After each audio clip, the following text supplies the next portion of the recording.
What if you could have a proper floodlight camera, not just a tiny LED, but actual floodlight level lighting without having to run cables, no getting an electrician out, and no trailing wires? That's what's being offered by the Reolink Solar Floodlight Cam. And honestly, when I first saw this in 2025, I was a little skeptical. Can a solar powered camera really deliver that kind of brightness reliably, especially somewhere like in the UK where the sun makes only occasional guest appearances? Well, I've been testing it out for the last few weeks through some genuinely miserable spring weather, and I've got some answers for you, so let's get into it.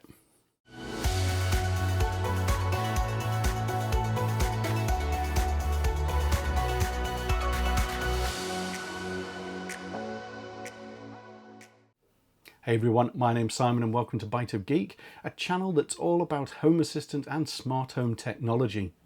So a big thank you to Reolink for sending me out their solar floodlight cam to test and review on the channel. As always, they've had no editorial input into this video and you'll get my honest thoughts and opinions about it.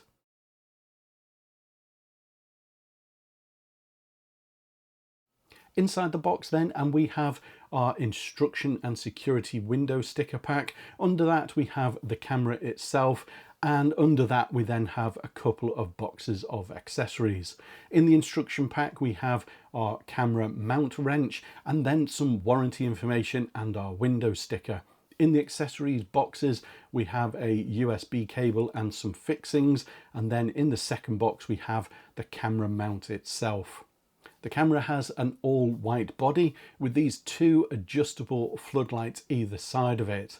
On the top of the body is the built-in solar panel, and this isn't adjustable, so we'll have to see how well this performs, as it does say not to put this in a shaded location. It's also worth noting that you can plug in an additional solar panel that can help with charging if you're able to put that in a better location to where the camera is mounted. On the back is the screw mount, and that just tightens up like this, and then you can adjust it as you need to. Under the body is the PIR for the camera, and it's great to see it in this position as it should help with detection when someone approaches the camera from the side. Under some rubber flaps then you've got your micro SD card slot, and under the other one is the USB-C port. You've also got your speaker on the bottom of the camera here as well. On the front of the camera is the status light and IR LED.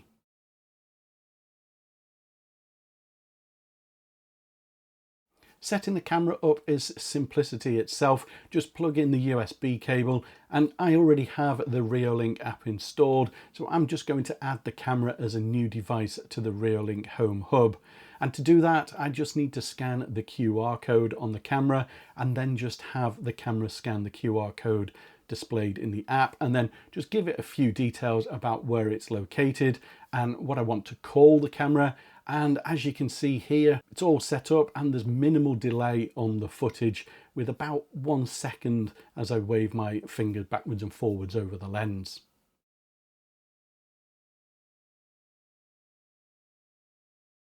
In terms of specification then, the camera is battery operated and it comes with a 7,800 milliamp hour battery, which with a full charge will offer up to 3 months of use. Obviously that will very much depend on your own personal circumstances and how you have the camera configured, but it has a built-in solar panel for charging, which only needs 1 hour of sunlight per day to keep it charged. You can optionally add a secondary solar panel if you need to boost that charging, but I'll show you later in the video just how it's been performing whilst I've been testing the camera out. The camera has a resolution of 2560 by 1440, so 4 megapixels, and this is at 15 frames per second, and it has a field of view of 125.5 degrees horizontal, 69 degrees vertical, giving 150.5 degrees diagonal. It has colour night vision, infrared night vision, 2 adjustable floodlights, and these are 1000 lumens, and they have adjustable colour temperature of between 3000K and 6000K. For connectivity, it operates over dual band Wi-Fi 6, so your 2.4 or 5 gigahertz. It features two-way audio, 110 decibel alarm, and it's IP66 rated.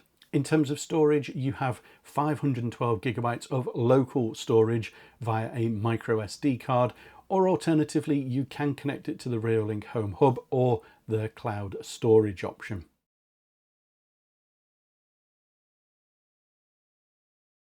The Reolink app is quite comprehensive nowadays. You've got lots of functionality here for the camera. Right at the front, you can easily see your live footage feed. You've then got information like the battery state, which as you can see is at 100%. You can configure how much power your camera consumes with the various predefined settings, or you can set up your own custom mode.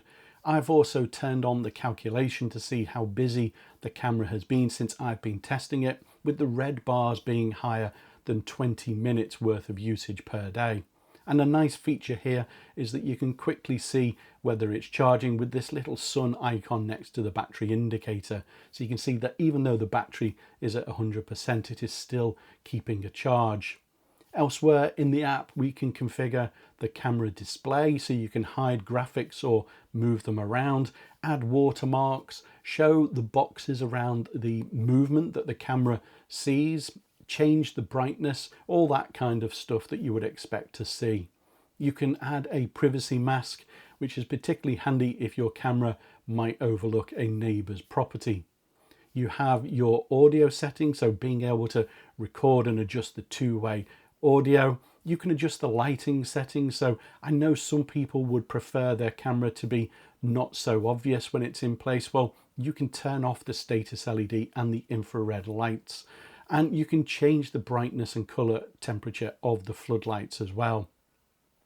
You've got a whole bunch of detection settings on the camera, so you've got things for animals, person, vehicle, or even other objects, and you can specify the sensitivity for each of those and also specify a size of objects that the camera should ignore. So there's lots to play around with here, including your notifications, setting up schedules, and how long it records after it's detected motion.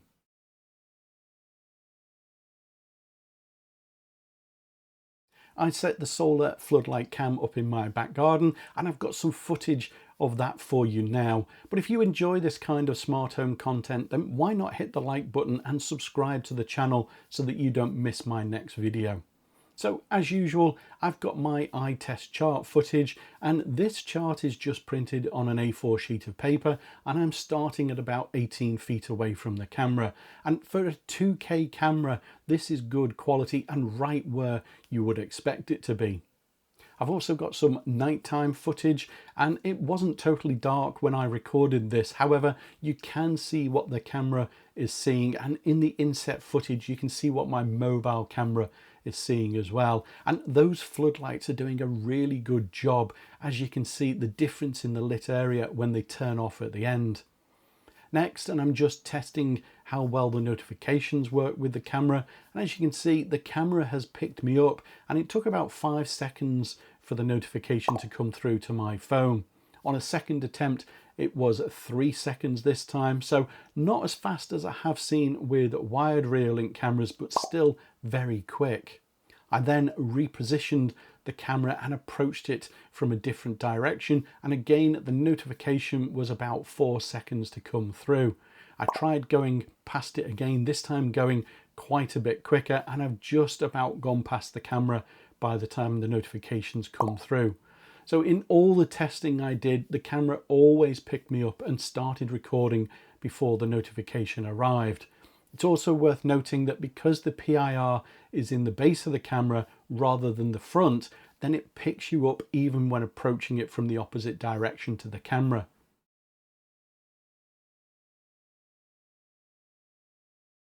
I'm using the solar floodlight cam with the Reolink Home Hub, and it works very well via the platinum level Reolink integration in Home Assistant. As you can see here, we've got controls for the floodlight and the siren, we've got the AI motion detection sensors, and then we've got all the configuration options as well. The same things that we would see in the Reolink app. Having this level of integration means I can write some impressive automations and integrations with my dashboards all very easily if I wanted to. If you want to use the solar floodlight with a smart home ecosystem other than Home Assistant, then it will work with Google Home and Amazon Alexa, which is pretty much standard with the Reolink range of cameras.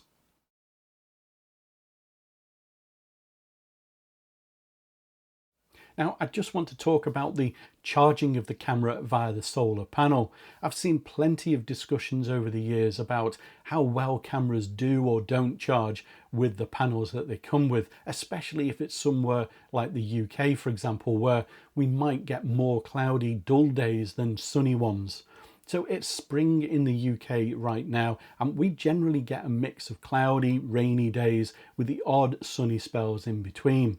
I set this camera up outside with the battery charged to 100%, and as you can see in this graph from Home Assistant, the lowest the battery has reached has been 92%, and then it's completely charged back up to 100%.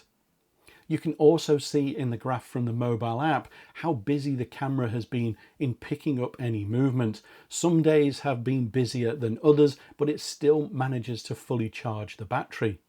Then in this graph, again from Home Assistant, so this is showing what the weather has been like where I live over the last week or so, and there's only been 4 sunny days during that time.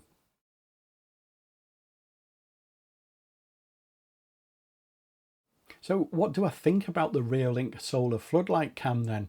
Well, when I first saw this at the CES preview event, I did go away wondering 2 things: how well it would perform in somewhere like the UK, and really who this might be for, given the existing wired floodlight cameras in the product range. In testing this out over the last few weeks, I think I've answered both of those questions. So who do I think this is for then? Well, realistically, anyone.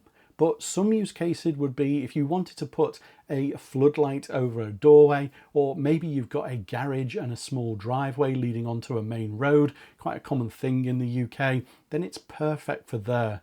Down the side of the house pointing at your shed, or if you've got an outside or garden room, again, ideal for something like that.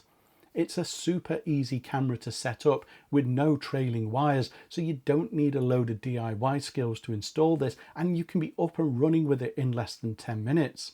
The floodlights work extremely well, better than I was expecting, having tested the wired Reolink floodlight cameras previously, and certainly it's enough to light up the area in front of the camera to see what's going on, and makes it a much better deterrent than a non-floodlight camera. Does it work in the UK then? Well, during the 3 weeks I've tested this, it has only been sunny for about 5 or 6 days. The rest have been generally dull or it's been raining. So I certainly think the question about how well this works in this kind of weather has been answered. Depending on where you have this positioned, you are going to need to tweak the settings in the app to get the best performance and battery life from it. It's no different from any other battery powered camera in that regard. And there's one feature that I really think Reolink should have included on this, and that is the pre-record functionality.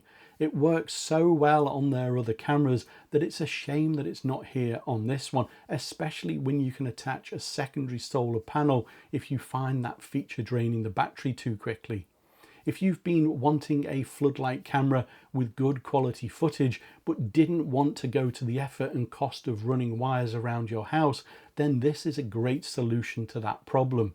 If you want to pick up the Reolink Solar Floodlight Cam, then it's available now for £85 or $104. I'll leave an affiliate link in the description below. Alternatively, you can just scan the QR code showing on the screen here if you prefer to do that.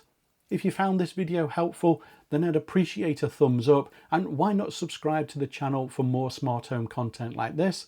But as always, thanks for watching, and I'll see you in the next video. Bye for now.